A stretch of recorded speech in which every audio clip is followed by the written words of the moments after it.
فرمایا الذی خلقکم من نفس واحدۃ وخلق منها زوجها وبث منهما رجالا کثیرا ونساء. ایک آدم کی اولاد، ایک حوا کی اولاد، کسی کو کسی طرح کا فخر کرنے کی اجازت نہیں، کسی کو کسی طرح کا غرور کرنے کی اجازت نہیں، کسی کو کسی پر فوقیت جتانے کی اجازت نہیں. ہاں فرمایا ان اکرمکم عند اللہ اتقاکم ان اللہ علیم خبیر. تقوی، پرہیزگاری، اللہ اللہ کرنا، اللہ کی حضور میں زیادہ سجدے کرنا، یہ ایک رحمت ایسی ہے جو آدمی کو اونچا کر دیتی ہے.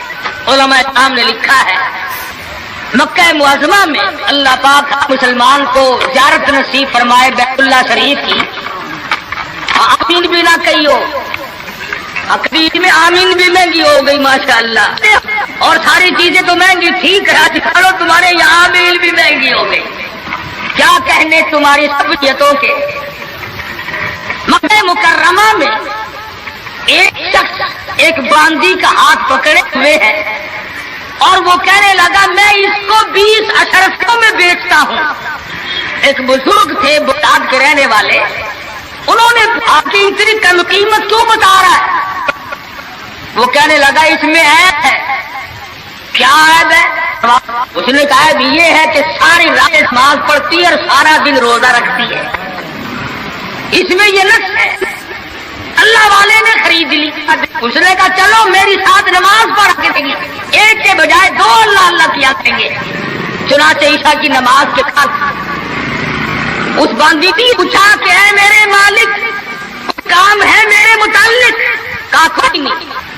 لکھ دو ہے کہ عشاء کی نماز کے بعد مصلی پہ کھڑی ہوئی تھی، صبح کی آزاد ہو گئی، قرآن پڑھتی رہی ساری عمر، اور جب دن آیا تو کہنے لگی اللہ والے تم بغداد میں رہتے ہو، کوئی قرآن سنو.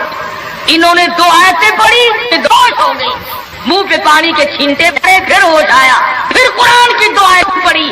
سورت حدیث پوری نہ پڑھ سکے تھے، ایک ہماری اور جان دے. کیسا ذوق تھا، کس قسم کی محبت تھی اللہ پاک جانوں سے، اور کیا ایمان تھا کہ قرآن کریم کی شہید ہوگی. کوئی تلوار شہید ہوگا، کوئی لوہا شہید بنے گا، کوئی پتھر کھا کے مرے گا، ڈوب کے مرے گا، کوئی آگ میں جل کے مرے گا، کوئی ایکسیڈنٹ میں مرے گا. یہ اللہ والی خدا کا قرآن سن کے مرے گا. آج ہمیں یہ بات کہاں نصیب ہے؟ حضور اکرم کہو صلی اللہ علیہ وسلم نے صحابہ کرام کو نکاح کی سنتوں کی تعلیم دی. ہمارے یہاں تو اتنا بکھیڑا بنا دیا کہ اب سنتوں کی تاریخوں کو کوئی پوچھتا ہی نہیں. حالانکہ خدا بند عالم روزہ اپنی قدرت کے تماشے دکھاتے ہیں. ابھی ہفتہ نہیں ہوا ایک بس فیصلہ آباد سے بارات لے کر کے چلی اور ایک بس لاہور سے بارات لے کر کے چلی. شیخ پورے کے قریب تصادم ہوا، 9 آدمی ایک طرف سے، 7 آدمی ایک طرف سے، 13 آدمی موقع پہ مر گئے. دلہا بھی، دلہے باپ بھی، ماں بھی، بھائی بھی، سارا خاندان ختم ہو. کیا پروگرام لے کر کے چلے ہوں گے، کیا ارادے لے کر کے چلے ہوں گے کہ یہ خوشی منائیں گے. لاہور کے جس محلے میں دلہن آنا تھا ہم اس محلے میں ٹھہرے ہوئے تھے، سجا رکھا ہے، یہاں مسحری بچھائی ہے، یہاں سامان رکھیں گے، یہاں فریج رکھا جائے گا، یہاں پنکھے رکھے جائیں گے، یہاں پر تمام مہمان ٹھہریں گے. خود قسم انتظار ہے سامان کا، اور کچھ دیر کے بعد 7 آدمیوں کے چھیچڑوں اور گٹھڑیوں کی گٹھڑیاں بن کے آئیں. اس لیے ہمیں ہر حال میں اللہ پاک کے قہر اور غضب سے ڈرنا چاہیے. ڈرتے نہیں. ہمارے ملتان میں ایک بہت بڑے ٹرانسپورٹ نے اپنی بچی کی شادی کا پروگرام بنایا تو برات بھی بہت بڑی آنی تھی، بڑے گاجے ہو رہے تھے اور بڑا ٹھیٹر تماشا کھانا پکانا. اچانک ٹیلی فون کہ شور کوٹ کے پاس ٹکر ہو گئی، ساری کار ختم ہو گئی، اس میں لڑکا تھا وہ بھی ختم ہو گیا. ہاتھوں کی لکیر دیکھ کر لوگ تقدیر بتاتے ہیں.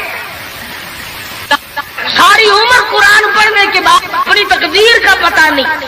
میں کہتا ہوں کہ نبی کو اپنی کو علم نہیں، وقت کو علم نہیں. اور یہ فٹ پاتھ پہ بیٹھ کر لوگوں کے ہاتھوں کی لکیر دیکھ کر تقدیر بتاتے ہیں، سب پر یقین کیا جاتا ہے. ہم ہیں مسلمان. ایک مرتبہ لاہور میں فٹ پاتھ پہ بیٹھا ہوا آدمی لوگوں کے ہاتھوں کی لکیر دیکھ رہا تھا اور تقدیر بتلا رہا تھا. بڑے لوگ کھڑے تھے، اچھے خاصے بڑے لوگ. کسی کو کہتا تھا تجھے بڑی اونچی ملازمت ملے، بہت اونچی پوسٹ پہ تو جائے گا. بس بابو جی اکڑے جاتے تھے، کیا کرنا بس کیوں جی گورنر سے کم تو نہیں ہوں گا نا. لوگ پیسے بھی دے رہے تھے اور تقدیر لکھ رہے تھے. ہم مجمع میں کھڑے تھے، میں نے اپنے دوستوں سے کہا کہ یار آؤ ذرا ہم بھی دیکھیں تقدیر بتانے والا تو ایسا ہے. اور مجمع میں سے آگے کو نکل کر میں نے بھی آگے ہاتھ کر دیا. میں نے کہا سائی جی ذرا دیکھو میری تقدیر شادی ہے کہ نہیں. اور بدبخت اچھی طرح دیکھی بھی نہیں. میرا ہاتھ جھٹک کر کے کہنے لگا نہیں تیری شادی نہیں ہوتی. اور میں کہا کھوتے تیرے باپ کے آپ کے بچے کھیل رہے ہیں. تجھے کیسے معلوم ہو گیا کہ شادی نہیں ہونی؟ البتہ اگر تو دوسری شادی کے بارے میں کہتا ہے تو بات اور ہے. اس کا کھیل ختم ہو گیا. غلط چیز غلط عقیدے کی طرف بہت جلدی لوگ بھاگ جاتے ہیں، صحیح بات کی طرف محمد عربی صلی اللہ علیہ وسلم نے لوگوں 30 برس قرآن سنایا، قرآن بتایا، صحابہ کرام کا لشکر تیار کیا، ان کی زندگیوں میں انقلاب برپا کر دیا. ارے ٹوٹ کے جو مسلمان کہلاتے ہوئے آج نہ نبی کی صورت ہے، نہ نبی کی سیرت ہے، نہ نبی کی سنت ہے، نہ نبی کا طریقہ ہے. ارے آج تک کسی عورت نے ہم سے یہ نہیں پوچھا کہ ہمیں فاطمۃ الزہرا کا لباس تو بتاؤ.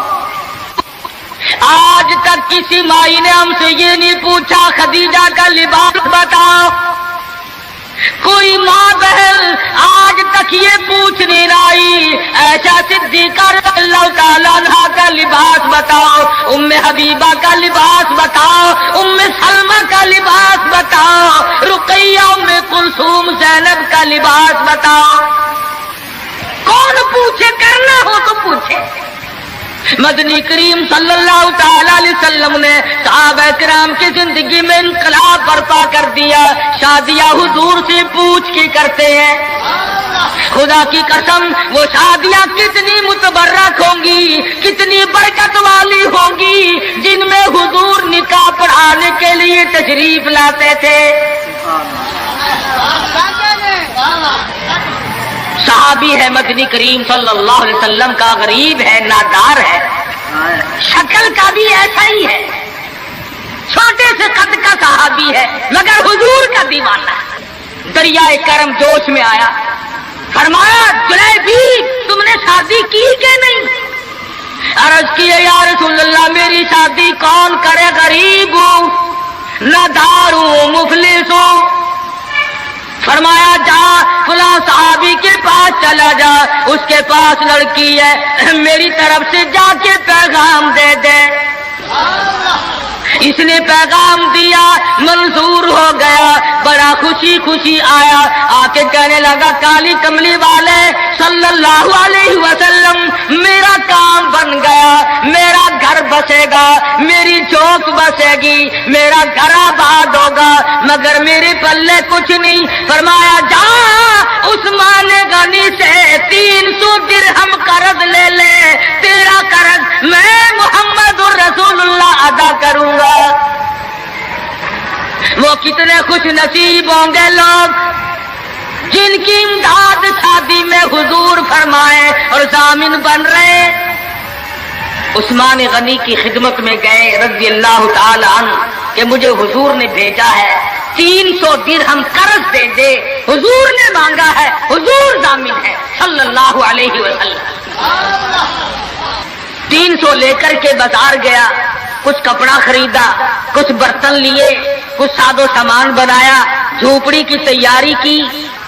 اتنی دیر میں مدینے میں اعلان ہو گیا انفروا فی سبیل اللہ، اور مسلمانوں آؤ میدان میں. کفر نے اسلام کو للکارا ہے، تیار ہو جاؤ لڑائی کے لیے.